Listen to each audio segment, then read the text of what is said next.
نحمده ونصلي ونسلم على رسوله الکریم۔ السلام علیکم ورحمۃ اللہ وبرکاتہ۔ میں طارق محمود القاسمی۔ کل ہم نے ایاک نعبد و ایاک نستعین کا مفہوم پیش کیا تھا اور اس کے ساتھ ہم نے اس کی تفسیر کی تھی، اور اس میں نے آپ کو کچھ احادیث کے ذریعے سے 2 احادیث اس میں پیش کر کے میں نے ایاک نعبد و ایاک نستعین دونوں کا مفہوم واضح کیا تھا، اور اس میں یہ بتایا تھا کہ غلط مفہوم کس طریقے سے پیش کیا گیا ہے، اسپیشلی ایاک نستعین میں، کہ جو کہا گیا تھا کہ ہم غیب میں اللہ سے مدد طلب کرتے ہیں۔ یہ غلط مفہوم ہے، اس کا غلط تشریح ہے، غلط تعبیر ہے۔ کسی بھی صاحب مفسر نے، کسی بھی صاحب تفسیر نے کوئی بھی ایسی چیز نقل نہیں کی، نہ ہی نبی پاک صلی اللہ علیہ وسلم سے اس کا یہ ترجمہ منقول ہوا ہے کہ ہم اندھیرے غیب میں مدد مانگتے ہیں۔ ہم ہر عالم شہادت، ہر ظاہر باطن میں، ہر پوشیدہ چھپی چیز میں حقیقی مددگار اللہ ہے، باقی اس کے وسائل ہیں۔ اس کے بعد اگلی آیت ہے اہدنا الصراط المستقیم۔ اے ہمارے رب، اہدنا کا مطلب ارشدنا، یعنی ہماری رہنمائی فرما اس راستے کی طرف جو کہ سیدھا ہے۔ سیدھے راستے سے مراد کیا ہے؟ سیدھا راستے سے مراد ہے وہ راستہ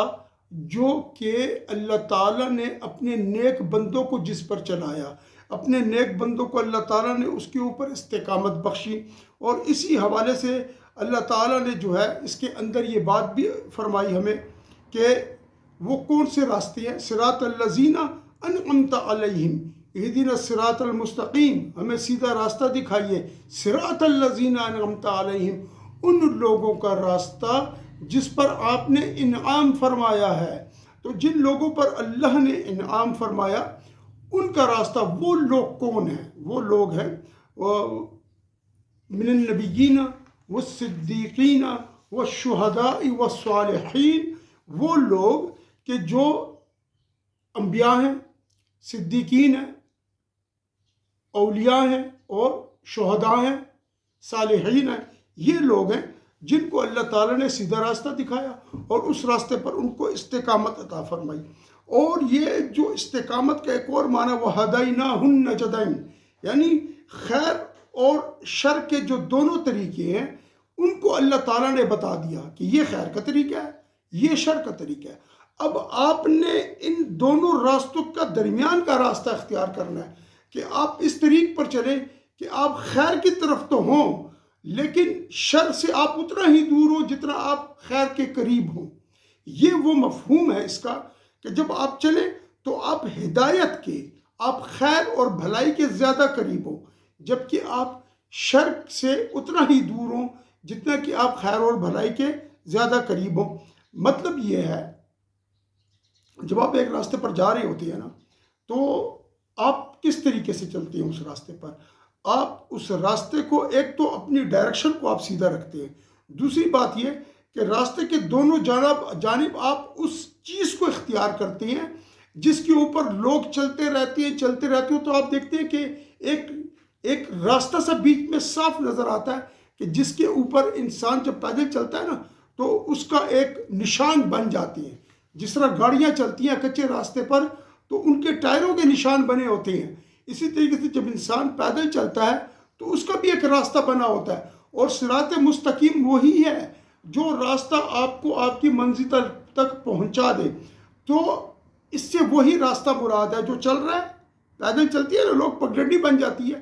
تو وہ لوگ جو ہم سے پہلے گزرتے انعمت علیہم، یعنی انبیاء علیہ السلام، ان کی نشانیاں باقی ہیں ہمارے پاس۔ انبیاء علیہ السلام گزر گئے، نیک لوگ گزر گئے، ان کا وہ طریقہ ہمیں یاد ہے۔ کیوں کہ یہ طریقہ فوراً بعد، یعنی میرا باپ مر گیا تو باپ کے بعد میرے پاس ہے، جب میں مروں گا میں اپنی اولاد کو چھوڑ جاؤں گا، وہ مریں گے وہ اپنی اولاد کو چھوڑ دیں گے۔ اس طرح تمام جہان کے اندر جتنے قبائل ہیں، خاندان ہیں، وہ اسی طریقے کے اوپر چل رہی ہوتی ہیں۔ پھر اللہ تعالیٰ نے یہ صراط مستقیم جو ہمیں عطا کیا ہے، یہ پیغمبروں کے ذریعے عطا کیا ہے۔ پھر اس صراط مستقیم کو اس اللہ تعالیٰ نے اولیاء کے ساتھ، انبیاء کے ساتھ خاص کیا ہے۔ انبیاء کے بعد اولیاء وہ ہیں کہ جس راستے پر چلتی ہیں۔ جس طرح قرآن مجید میں کئی لوگوں کا ذکر ہے، حضرت مریم علیہ السلام یہ اللہ کی ولیہ ہیں، اس طریقے سے آصف بن برخیہ رضی اللہ تعالیٰ عنہ، یہ بھی اللہ کے ولی ہیں، ان کے پاس کتاب کا علم تھا، جو حضرت سلمان علیہ السلام کے ساتھی تھے، ان کے صحابی تھے۔ اس طرح حضرت مریم علیہ السلام والدہ ہیں حضرت عیسیٰ علیہ السلام کی، لیکن نیک اور پرہیزگار تھی۔ تو ان لوگوں کے ساتھ یہ خاص ہے، اور ہم نے انہی لوگوں کے اوپر چلنا، اور یہی وجہ ہے کہ جو دوسری آیت میں نے پڑھی تھی کہ یا ان لوگوں کا راستہ جن پر آپ نے انعام کیا، نبیوں میں سے، صدیقوں میں سے، شہیدوں میں سے اور صالحین میں سے، وہ اور دوسرا اللہ تعالیٰ نے فرمایا، اللہ تعالیٰ کا ارشاد ہے، کیونکہ تفسیر قرآن کی پہلے قرآن کی آیات سے ہوتی ہے، اولئک الذین ھدی اللہ فبہداہ مقتدی، اور یہ وہ لوگ ہیں کہ جن کو اللہ تعالیٰ نے ہدایت دی، بس ان کی ہدایت کے ساتھ آپ بھی راستہ اختیار کیجئے۔ مطلب یہ کہ وہ لوگ جن کو اللہ نے ہدایت دی ہے، تو ہر نبی کے بعد دوسرا نبی آنے والا پہلے نبی کے ہدایت کے راستے کو بتاتا رہا ہے، اور ان کی شریعت کو بعض اوقات نیا کیا جاتا رہا تو کتاب دی گئی، اور بعض اوقات اسی شریعت کو دوبارہ زندہ کیا جاتا رہا تو اس کے لیے نبی بھیجے گئے اور رسول آئے۔ تو نبی اور رسول میں یہ ہے کہ نبی پرانی شریعت ہی کو لے کر چلتا ہے، پرانے نبی کی، اور رسول نئی شریعت لے کر آتا ہے۔ تو جو لوگ اللہ کی طرف سے ہدایت کے راستے پر ہیں، تو جو بھی نبی آیا اس کو بھی اللہ نے حکم دیا، اولئک الذین ھدی اللہ فبہداہ مقتدی، کہ وہ لوگ جو کہ ہدایت کے راستے پر تھے انہی راستے پر چلیے، اور اس راستے پر چلتے ہوئے کیا کریں کہ آپ اس راستے کو مضبوطی سے پکڑیں، اور انبیاء نے بھی اسی راستے کی تربیت دی، تبلیغ کی، اور لوگوں کو اس طرف حوصلہ افزائی کی۔ ہمارے نبی پاک صلی اللہ علیہ وسلم جب تشریف لائے تو آپ کو شریعت نہیں دی گئی۔ ہماری جو شریعت ہے وہ ایک کمال درجے کے اندر، اس کا ایک کمال شان ہے اس شریعت کی، لیکن آدم تا نبی پاک صلی اللہ علیہ وسلم جو عقائد ہیں، عقائد کے اندر کوئی تبدیلی نہیں ہوتی۔ عقائد کے اندر نہ تو ایوولوشن ہوتا ہے، نہ ہی اس کے اندر تجدد ہوتا ہے، نہ ہی اس میں ارتقاء ہوتا ہے، نہ کوئی نئی چیز اس کے اندر بنتی ہے، اس لیے کہ اس کا تعلق اللہ کی ذات کریمہ سے ہے، اور اللہ کی ذات کریمہ جیسے تھی ویسی اب بھی ہے، اس میں کوئی تغیر و تبدل نہیں ہوتا۔ شریعت کے اندر تغیر و تبدل ہو جاتا ہے، کسی کو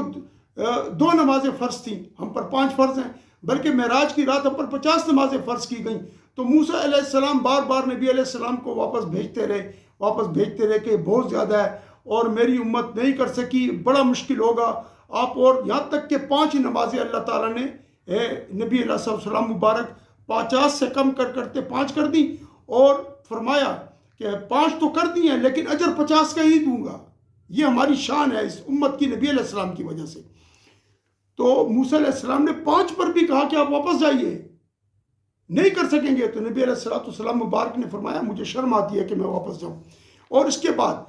دوسری جو ہے والذین جاہدوا فینا لنہدینہم سبلنا، اور وہ لوگ جو ہمارے راستے میں جہاد کرتے ہیں، جو ہمارے راستے میں کوشش کرتی ہیں، نفس کے خلاف کھڑے ہو جاتی ہیں، نیکی کرتے ہیں، نفس کی خواہشات کو کچل ڈالتے ہیں، نفس کو اللہ کی نافرمانی پر ابھرنے نہیں دیتے، جو ہی وہ سرکشی کرنا شروع کرتا ہے اس کو ذکر الہی سے، مراقبے سے، روزے سے اور اس طریقے سے دیگر چیزوں کو اختیار کر کے نیک لوگوں کی صحبت میں بیٹھنے سے اس چیز کو فوراً قابو کرتے ہیں، اس چیز کو جو ہے تو مار ڈالتے ہیں، اس چیز کو آگے نہیں بڑھنے دیتے۔ تو اللہ تعالیٰ نے ان تمام چیزوں کے اوپر پھر بلند درجات رکھے ہیں۔ اللہ تعالیٰ نے اپنی معرفت دی ہے، اس میں اللہ تعالیٰ انسان کو معرفت سے روشناس کراتے ہیں، اس طریقے سے اس پر اللہ تعالیٰ ان کو حقیقت سے قریب تر کرتے ہیں۔ اس کائنات کے اندر جتنی رب کریم کی نشانیاں ہیں، اس انسان کے وجود کے اندر جتنی رب کریم کی نشانیاں ہیں، وہ تمام کی تمام نشانیاں دکھاتی ہیں ان کو، اور یہی وجہ ہے کہ جو عارف باللہ ہیں، جو اللہ تعالیٰ کی کہ حضور میں اپنے آپ کو فنا کر چکے ہیں، جو فنا فی اللہ ہیں۔ فنا فی اللہ کا یہ مطلب نہیں ہے جو لوگ لیتے ہیں کہ جس طرح ایک جگ کے اندر آپ 1 گلاس پانی ڈال دیں تو 1 گلاس پانی 1 جگ میں فنا ہو جاتا ہے۔ اللہ تعالیٰ کی ذات نہ تو حوادث کی جگہ ہے اور نہ ہی اللہ پاک کی ذات کوئی جسم ہے، بلکہ فنا ہونے کا مطلب یہ ہے کہ اللہ تعالیٰ کی تمام اچھی صفات جو اللہ نے ہم میں رکھی ہیں، کیونکہ ان صفات کو ہم قائم رکھتے ہیں، اور جو جتنی بھی شیطانی صفات ہیں، نفسانی صفات ہیں، حسد، غرور، تکبر، کینہ، بغض، لالچ، فساد، گناہ کبیرہ، گناہ صغیرہ، شہوات، ان سب کو ختم کر دیتے ہیں ہم، یعنی ان سب کو اتنا زیادہ ان کے اوپر ہم دباؤ ڈالتے ہیں، زور ڈالتے ہیں، اتنی پرہیزگاری کرتے ہیں، اتنی نفس کشی کرتے ہیں کہ وہ بالکل بے ہوش ہو جاتا ہے، وہ بالکل ختم ہو جاتا ہے، وہ ایک لمبی نیند سو جاتا ہے، جس طرح ہائبرنیشن میں نہیں چلا جاتا، تو اس طریقے سے ہو جاتا ہے وہ نفس ہمارا۔ کیوں؟ آپ اس کو غذا ہی نہیں دیتے، یہاں تک کہ وہ ایسے ہو جاتا ہے جیسے مردہ۔ لیکن جب کبھی بھی آپ تھوڑی سی بھی بے دھیانی کریں اور تھوڑی سی بھی بد پرہیزی کریں، دوبارہ انگڑائی لے کے اٹھنا شروع ہو جاتا ہے، کیونکہ ذرا سی بد پرہیزی ہی تو اس کی غذا ہے، اور جب اس کو یہ غذا ملے گی وہ آپ کو برباد کیے بغیر نہیں چھوڑے گا۔ تو پھر کیا ہوگا جی؟ پھر یہ ہوگا کہ پھر وہ آپ کو دوبارہ اس برائی کی طرف لے جائے گا۔ لیکن جب آپ یہ سب کچھ کر لیں گے، جب آپ یہ سب کچھ کر لیں گے اپنی کوشش سے اور محنت سے، اور اس کو دبا لیں گے، تو یہ بالکل فنا ہو جائے گا، اس کی بری صفات ختم ہو جائیں گی۔ اس کو فنا فی اللہ کہتے ہیں، فنا فی اللہ ہونا کہتی ہے تصوف کی زبان میں، یعنی اپنے آپ کو برائیوں کو مٹا دینا،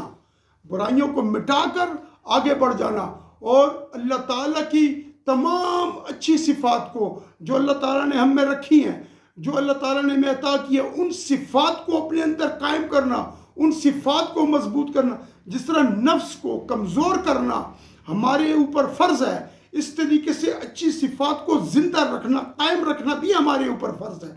تو جب ہم صراط المستقیم جو میں نے آپ کو بتایا، ہدیناہن نجدین، تو جو ایک درمیان کا راستہ ہے، جو نہ برائی کی طرف ہے، نہ جو اچھائی کی طرف زیادہ ہے، اور برائی کی طرف سے تو بالکل ہی ختم کرنا ہے اس کو،